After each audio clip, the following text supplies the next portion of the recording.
to come together to actually support the tourism experience.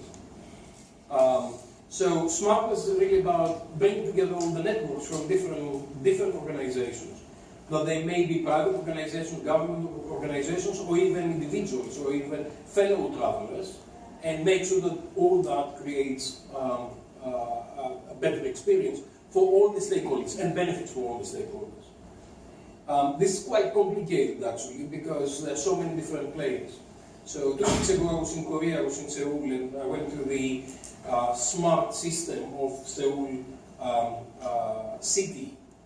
They've got 30,000 cameras that they are checking everything that's happening in real time. And accordingly, what's happening is that they are having different kind of alerts, they've got different kind of ways of looking into things. If they've got earthquakes, they just get signals earlier on, and they bring everything together. Now, my work in Bournemouth University and my e-tourism lab is looking into how you can take that and maximize the benefit for all the stakeholders. So I was speaking to the mayor from Trikala earlier on, and I said, we really want to bring all the different players from Trikala to improve the experience of the customer.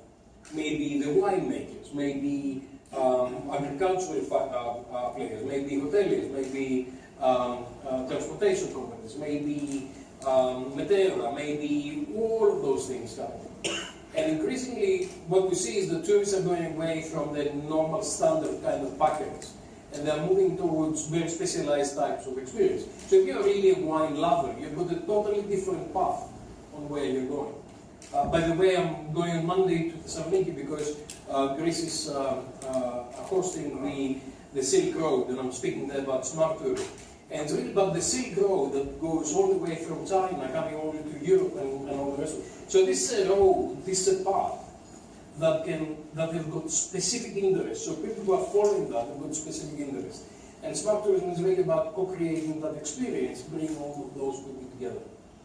So it's interesting, and I'm hearing you talking about the different means of tourism, and by you talking to the mayor before, and I heard Mr. Williams before talking about the hotel and the experience. So is tourism becoming an experience?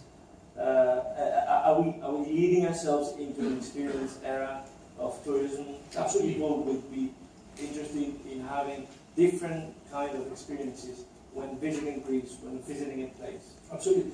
Tourism is an experience, has always been an experience.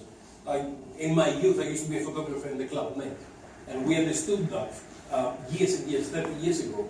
But when people were coming in to a Club Med or to a country, when you arrived in London yesterday, you have an experience that's everything that you're doing around London.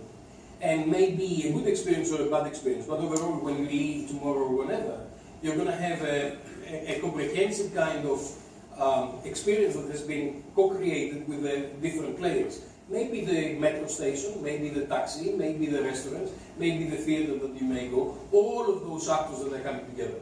Now, what smartness is giving us the opportunity to do is individualize, contextualize, and understand what experience we're going to give you. Now, for those of you who arrived this morning was fairly dry. By the time we leave here, it's going to be rainy. So the experience that you're going to have is different. As a tourism provider, as a tourism experience maker, as a national tourism organization, I should be able to understand what's happening in my context and change your behavior, change your experience. So this morning I would have said, walk through the Hyde Park. This afternoon I'll say, I know that it's going to be raining. I know that you wouldn't really like to walk in the rain. So I'm proposing to you to go to the musical. Here is 5 theatres that they've got tickets for tonight. Now, from the supply point of view, if I had all the tickets of London tonight, so let's say that I've got a capacity of 40,000 seats. I'll optimize these 40,000 seats and try to find who is the most appropriate person and contextually send to that person that information at the price that he can afford at the place where he can go. So technology is enabling us to do proactive and reactive things. Proactively, we are just doing all the segmentation, we're engaging, we're channeling the right thing to the right person. Reactively, we're looking to the context. And when you understand the context, and you understand what went right, what went wrong, you start looking into how can you match resources to experiences. Interesting. Mr. Buhalis.